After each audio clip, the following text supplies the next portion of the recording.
Bismillahirrahmanirrahim. Assalamualaikum warahmatullahi wabarakatuh. Masih bersama kami di sini di obrolan keluarga Mirza.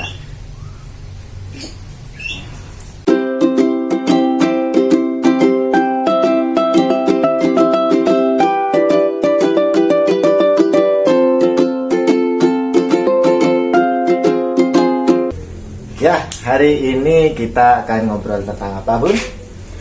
Hari ini kita akan berbicara tentang Pendidikan anak usia 3 tahun. Usia 3 tahun itu anak sudah bisa apa aja, atau bisa disuruh apa aja, atau bisa ngapain aja. Menurut Bunda seperti apa? kalau usia 3 tahun tuh ya biasanya dia sudah bisa mengekspresikan dirinya. Nah, jadi sesuai dengan perasaan yang dia punyai saat itu. Jadi apapun ya kondisinya, apa dia seneng, sedih, itu gampang banget mereka mengekspresikannya gitu. Iya. Ya, jadi usia 3 tahun berarti sudah bisa mengekspresikan diri ya, Bu? Iya. Nah, terus kalau misalkan anak 3 tahun itu sudah bisa kita beri instruksi apa, atau kita beri wawasan apa, Bro? Biasanya, Bu? Biasanya sih ya, kalau untuk anak usia 3 tahun mereka itu patutnya kita bimbing dulu gitu kan. Karena apa ya, mereka masih belum memiliki berpikir ke tahap yang lebih tinggi gitu ya. Misalkan dia belum mandiri. Nah, jadi kita harus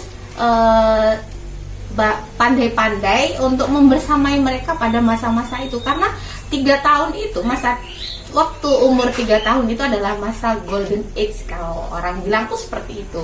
Jadi itu masa emas mereka, di mana mereka sudah mulai berkembang, berimajinasi dan lain sebagainya, seperti itu. Jadi di usia 3 tahun itu seperti yang Bunda bilang tadi, kita harus tahulah untuk anak itu posisinya seperti apa. Nah, untuk pendidikan anak usia 3 tahun itu sebenarnya ada beberapa tahapan atau pencapaian yang sudah bisa anak lakukan. Salah satunya kalau anak usia 3 tahun itu, Bun, sudah bisa kita ajarkan untuk kedisiplinan seperti itu. Ya. Itu sangat saya akui sekali ya, karena pada saat masa anak pertama, yaitu Mas Uka ya. Nah, itu kita melakukan atau menerapkan kedisiplinan kepada dia pada saat usia 3 tahun. Jadi contohnya itu ya, pada saat dia selesai bermain tuh kan mainannya berantakan banget ya. Ada di ruang tamu gitu, ada di ruang TV gitu kan ya. Nah, itu kita kalau bisa apa ya namanya, istilahnya memberikan stimulus dulu ya. Jadi kita memberikan stimulus dulu. Iya, bagaimana cara membersihkan mainan itu sendiri. Jadi mainannya itu nggak perlu kita nyuruh-nyuruh atau bentak-bentak, itu nggak perlu. Jadi kita ayo Mas, kita bereskan mainannya dulu yuk, karena kalau nggak dibersihkan nanti akan berantakan, kaki sakit, kena injak atau lain sebagainya.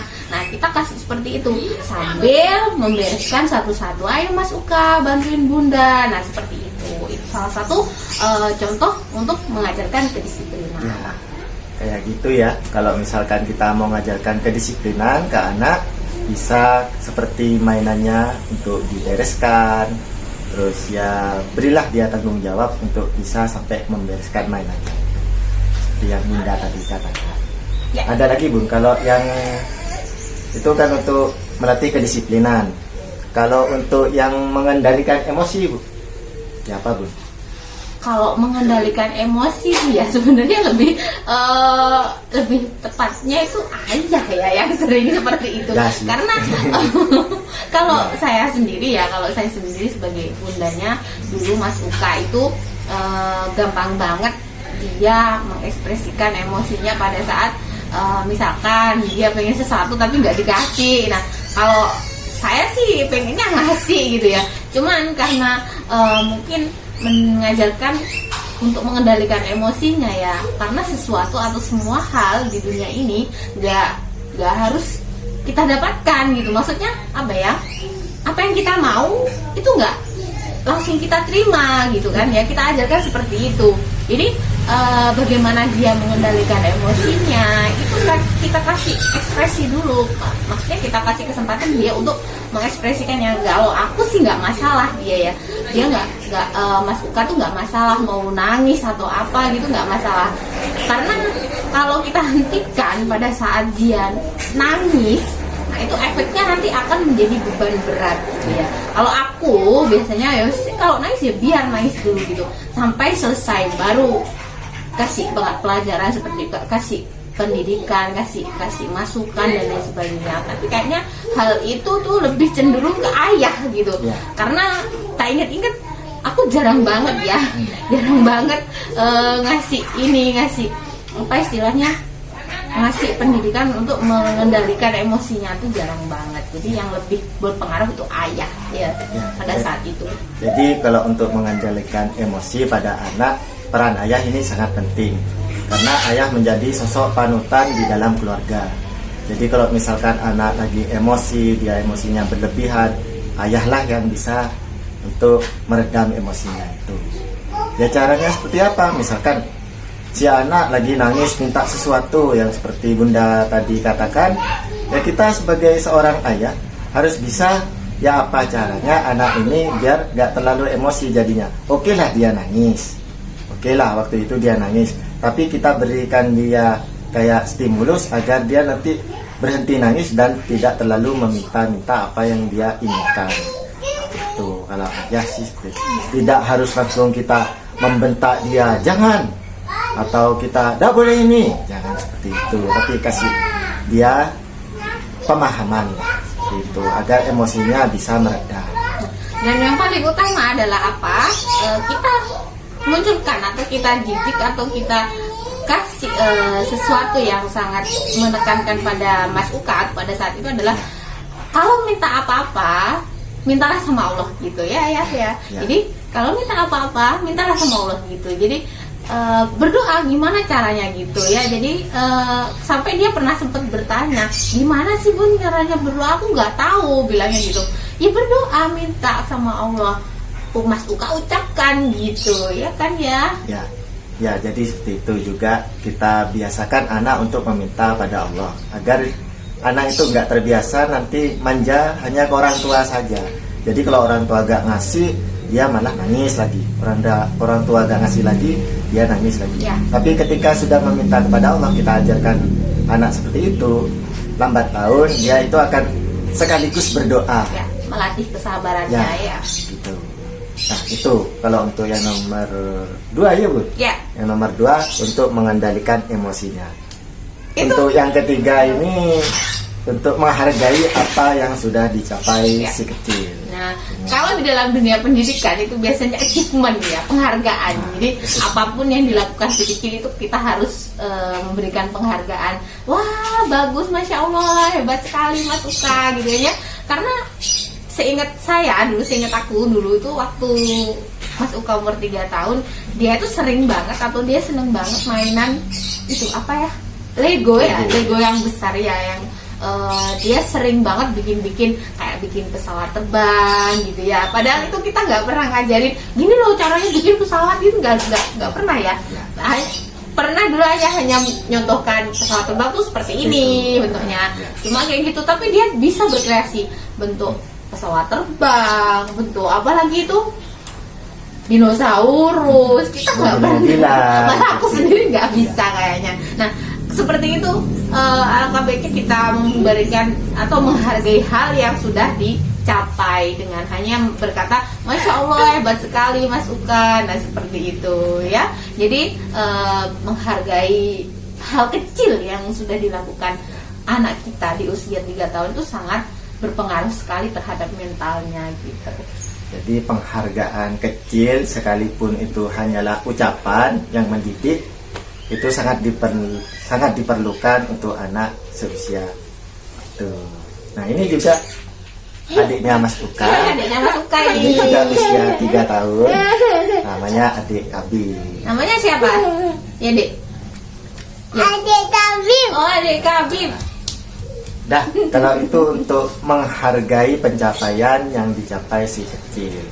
Lanjut lagi Bun. Yang keempat ya? Yang keempat. Nah, kalau yang keempat ini ajarkan anak itu untuk berbagi ke orang lain. Sudah bisa Bun di usia segini untuk Ya. mengajarkan anak berbagi pada orang lain. Nah, kalau tadi kita sering cerita Mas Uka ya, Ya. sebenarnya Mas Uka ya tetap sampai sekarang juga sama, pelajarannya juga seperti itu, Ya. cara mendidiknya. Apalagi ini sama yang satu ini, Ya. yang kedua. Ini untuk Mas Uka dan Dek Kabib itu biasanya untuk mengajarkan caranya berbagi itu kalau kita punya sesuatu apapun ya, misalkan Bunda bikin kolak ya, bikin gorengan atau punya camilan sedikit ya, nah itu pasti kita menyuruh mereka atau minta tolong sama mereka, Mas Uka, Dek Kabib itu minta tolong untuk ayo Dek, ayo Mas ini bagikan, kasihkan ke tetangganya ya.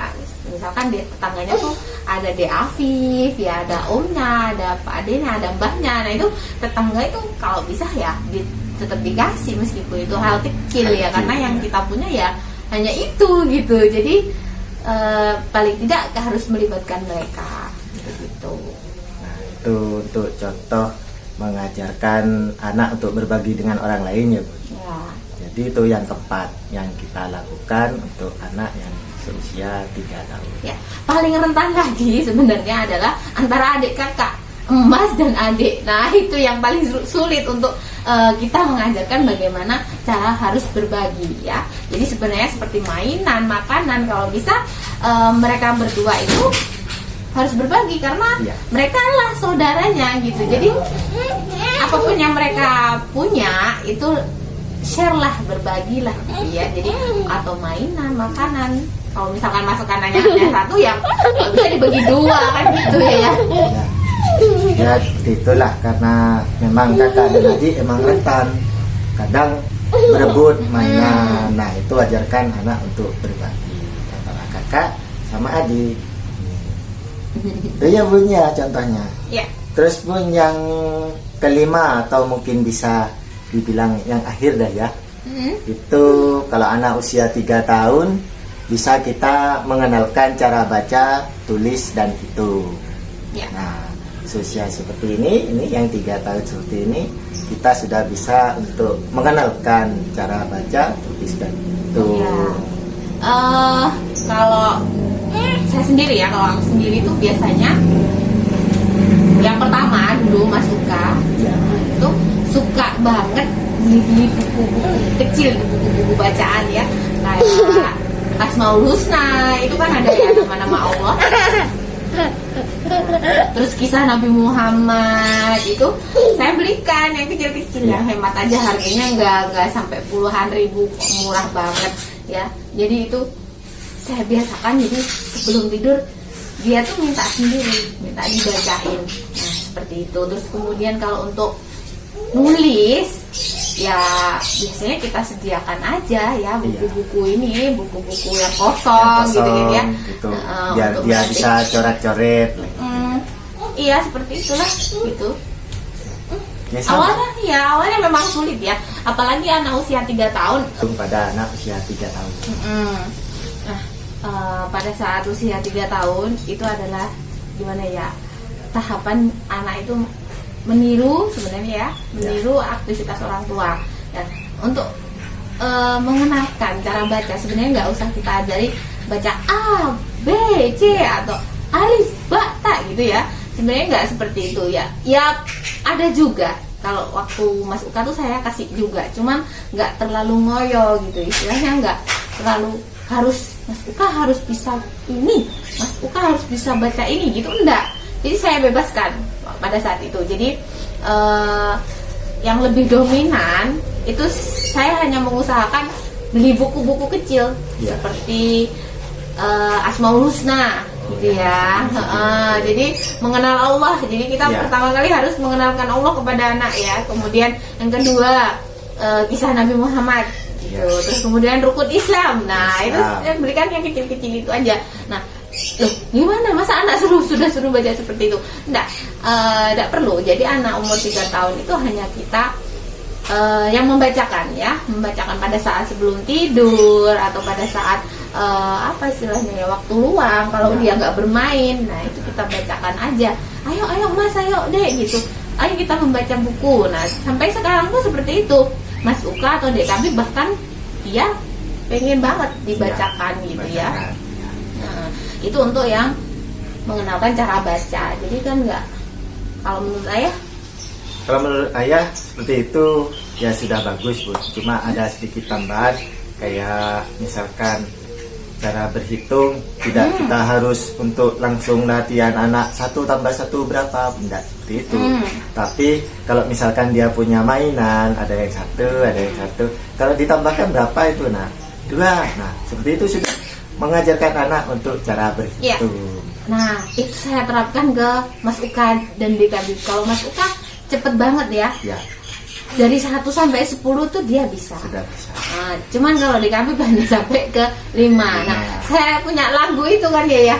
Nah, tak kasih lagu itu yang Wahidun 1, Isnani 2. Nah, itu ya. Salah satu 3. Nah, akhirnya apa Mas Uka hafal sampai sekarang dan alhamdulillah nilainya kemarin bagus loh ya di bahasa Arab. Nah, ya. Terus kemudian untuk menulis. Nah, kalau untuk menulis nih kita nggak apa ya istilahnya apa yang dia pengen, jadi kita hanya menyediakan buku kosong sama pulpen atau pensil ya. Jadi untuk coret-coret dan sebagainya. Apalagi Dek Kabib juga gitu ya. Kalau Dek Kabib tuh sekarang masih seneng-senengnya gambar-gambar ya, gambar-gambar. Kalau dikasih kertas sudah dia mau nyoret apa terserah ya. Nah itu aja, jadi ada 5 ya Bun ya. Yang pertama itu ajarkan kedisiplinan kepada anak, yang tadi sudah dijelaskan. Yang kedua itu mengendalikan emosinya. Yang ketiga adalah menghargai hal yang dicapai si kecil. Yang keempat adalah ajarkan untuk berbagi dengan orang lain. Dan yang terakhir, yang kelima adalah mengenalkan cara baca, tulis, dan hitung pada anak. Itu ya Bu. Ya, alhamdulillah itu adalah pengalaman kita selama ini ya Ayah ya. Karena Mas Uka sekarang sudah umur 7 tahun, dia sudah di kelas 1 MI ya. Dan adik Kabib juga sekarang masuk ke 3 tahun. Itu adalah pengalaman-pengalaman kami yang sudah kami lakukan kepada putra-putra kami. Ya. Jadi kalau kami, kesimpulannya kalau bagi kami, sebenarnya peran orang tua itu sangat penting dalam mendidik anak di usia ini, terutama seorang ibu, karena ibu di sini adalah contoh atau panutan langsung yang anak lihat, yang anak dengarkan, yang anak juga terlibat interaksi lah di dalamnya. Untuk ayah, kalau misalkan ayahnya itu tidak terlalu sibuk kerja di luar, maka banyaklah menyibukkan waktu dengan anak seusia ini. Karena dia sangat membutuhkan sosok seorang ayah di usia seperti itu. Itu Bun kalau menurut ayah sih. Ya. Kalau Bunda? Ya sama, karena yang tadi ayah sampaikan sama ya. Saya juga berpendapat seperti itu, bahwa ibu itu adalah madrasah pertama untuk anak-anaknya gitu. Dan ayah adalah seorang contoh yang bagus gitu, contoh yang baik untuk putra-putranya, apalagi seorang putra ya. Jadi dia harus punya panutan dan contoh seperti itu. Itu saja mungkin dari kami yang bisa kami bagi untuk kita semua agar menjadi orang tua yang peduli terhadap anak. Semoga bermanfaat. Wassalamualaikum warahmatullahi wabarakatuh. Sampai jumpa.